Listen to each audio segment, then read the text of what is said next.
नमस्कार मित्रमैत्रिणींनो. आपल्या आजच्या कथेचं नाव आहे जगण्यातलं मरण. नुकतंच मिरजेत आलो होतो.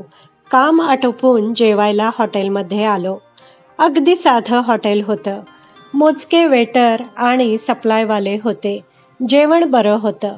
फिंगर बाउलचा प्रश्नच नव्हता. बेसिनमध्येच हात धुवून 2 मिनिटं टेकावं म्हणून पुन्हा टेबलापाशी येऊन बसलो. एक कमालीचा थकलेला, दाढी वाढलेला, भकास चेहऱ्याचा म्हातारा टेबल स्वच्छ करण्यासाठी आला होता. सवयीने त्याने प्लेट्स उचलून फुटायला झालेल्या प्लास्टिक क्रेटमध्ये टाकल्या. हातातलं फडकं टेबलावरून फिरवताना त्याचा चेहरा बारकाईने निरखला. नजर अगदी गोठलेली, ओठ सुकून गेलेले, गालफडं वर आलेली आणि डोळे खोल गेलेले. कपाळावर रेषांचं भलं मोठं जाळं. अस्ताव्यस्त पसरलेले केस, अंगावरचे कपडेही बऱ्यापैकी विरलेले व मळकट होते. कदाचित त्याच्याकडे तेवढा एकच जोड असावा. म्हातारा 70च्या आसपासचा नक्कीच होता. त्याचा तो निर्विकार भकास चेहरा पाहून माझ्या पोटात भला मोठा खड्डा पडला. आपण इथेच पोटभर जेवतोय आणि आपल्या वडिलांच्या वयाचा माणूस टेबल साफ करून आपल्या प्लेट्स उचलतोय याचं भयंकर वैषम्य वाटलं. न राहून विचारलं, दादा तुम्ही जेवलात की नाहीत? पोटाची, कामाची काही अडचण तर नाही ना? त्याने माझं बोलणं ऐकून न ऐकल्यासारखं केलं नि आपलं काम वेगाने आटोपून तेथून निघून गेला. त्याला पाठमोरं जाताना पाहून पुन्हा वडील आठवले. आयुष्यभर अफाट कष्ट केलेले वडील. त्या इसमाच्या पायांना मोठ्या भेगा पडलेल्या होत्या. चालताना कदाचित त्यामुळेच दुखत असावं. त्याच्या पायाची नखही खूपच वाढली होती. अंगठ्यापाशी तुटलेली पायातली स्लीपर दोऱ्याने शिवलेली होती. हातातल्या खरकट्या प्लेट्सचा क्रेट त्याने अगदी सराईतपणे हॉटेलच्या किचनमध्ये नेऊन ठेवला. विनाकारण मला अपराधी वाटलं. पोक्त वयातला इसम कॅश काउंटरवर बसलेला होता. जेवणाचं बिल दिलं. तितक्यात आतून मोठ्याने शिव्या ऐकू येऊ लागल्या. किचनमधून कुणीतरी त्या म्हाताऱ्यालाच शिव्या घालत होतं. ते खूपच अस्वस्थ करणारं होतं. जेवण आटोपून काही मिनिटच झाले होती, पण आता मळमळू लागलं होतं. आतला आवाज वाढला. जोरजोराने भांडी आपटल्याचा आवाजही आला. शेवटी गल्ल्यावर बसलेल्या मख्ख चेहऱ्याच्या मालकाने किचनच्या दिशेने जोराने आवाज दिला. अगम्य पुटपुटही केली. माझी पावलं तिथेच खिळून होती. उगाच धडधड वाढली होती माझी. कुठून तरी सुरुवात करायची म्हणून ऊन पावसाविषयी बोलून तिथेच घुटमळलो. मालकांना माझ्याशी बोलण्यात शून्य स्वारस्य होतं. तरीही मी बळेच बोलत होतो त्यांच्याशी. तेवढ्यात तो म्हातारा परत किचन बाहेर आला. आता त्याचा चेहरा अगदी रडवेला झाला होता. त्यांचे डोळे टच्च पाणावलेले दिसत होते. कुठल्याही क्षणी तो धाय मोकलून रडेल असंच वाटत होतं. त्यांचे आसावलेले डोळे पाहून काळीज डोळ्यात आलं. बहुधा काहीतरी आणण्याच्या निमित्ताने त्याला बाहेर धाडलं असावं. मालकांना अलविदा करून मी त्यांच्या पाठोपाठ गेलो. जवळजवळ आडवं जातच त्यांना विचारलं, या वयात इतकं कष्टाचं आणि अवहेलनेचं काम? काही मजबुरी आहे का तुमची? काही अडचण आहे का? तो काहीही उत्तर न देता किंचित लंगडत चालत होता. एव्हाना त्याच्या डोळ्यांना धारा लागलेल्या होत्या. डोळे न पुसता तो चालतच होता. मनाचा निर्धार करून हात आडवा धरत त्याला अडवलं. म्हटलं, काही मदत हवी आहे का तुम्हाला? घरची माणसं सांभाळत नाहीत का तुम्हाला? तो गप्पच उभा होता, नजर खाली घालून.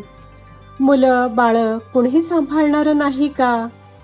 तरीही तो गप्पच उभा होता. आता तो थरथरत होता. त्याची अशी अवस्था पाहून मला कसेसेच वाटलं. पुढे होत त्याचे डोळे पुसले, गालांवरून हात फिरवला, चंदेरी केसांच्या बटा नीट केल्या. त्याला बोलतं करण्यासाठी पुन्हा विचारलं, बोला ना बाबा. इतका वेळ संयम राखून असणारा तो वृद्ध या प्रश्नासरशी कोलमडून गेला आणि चक्कर येऊन पडावे तसा खाली कोसळला. तेवढ्यात त्याच हॉटेलमधून मागून येणारा कामगार धावत आला आणि त्याने मलाच दटावलं. नसत्या पंचायती करू नयेत, आपलं काम करावं आणि रस्ता धरावा. लोकांच्या जखमा टोकरून काय मिळतं तुम्हाला? भाषेच्या लहेजावरून तो सांगली कोल्हापूर भागातला असावा असं वाटत होतं. मी मुकाट्याने तिथून निघून गेलो. रात्री हेतुपूर्वक पुन्हा तिथेच जेवायला आलो. ऑर्डर दिली, जेवण बळच घेतलं. हात धुवून पुन्हा टेबलजवळ येऊन बसलो. म्हातारा किचनच्या कोपऱ्यातून मला बारकाईने न्याहाळत होता.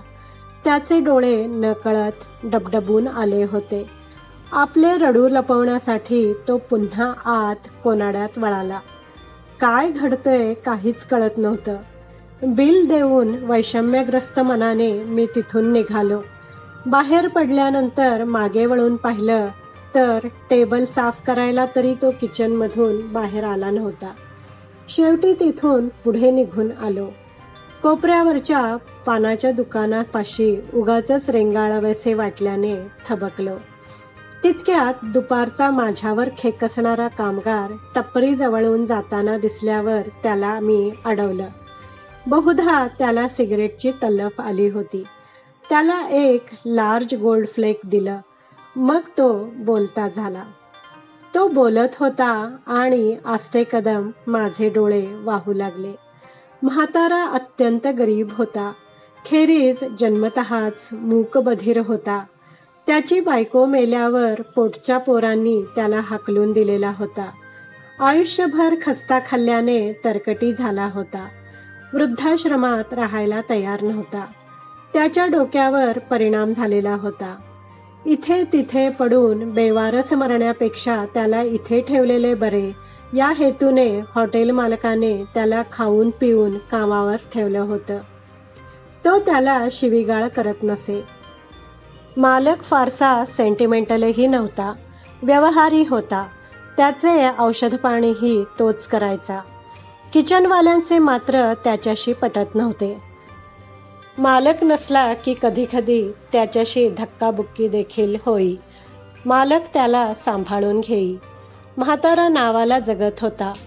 कसलंही भविष्य नसलेली, रोज तिळतिळ मरत असलेली अशी कलेवरं किती असतील भवताली. ही माणसं विलक्षण खचलेली असतात. त्यांना शारीरिक गरजांचं भान नसतं की जगाची पर्वा नसते. श्वास सुरू आहेत म्हणजे माणूस जगतो आहे हे खरे नसते.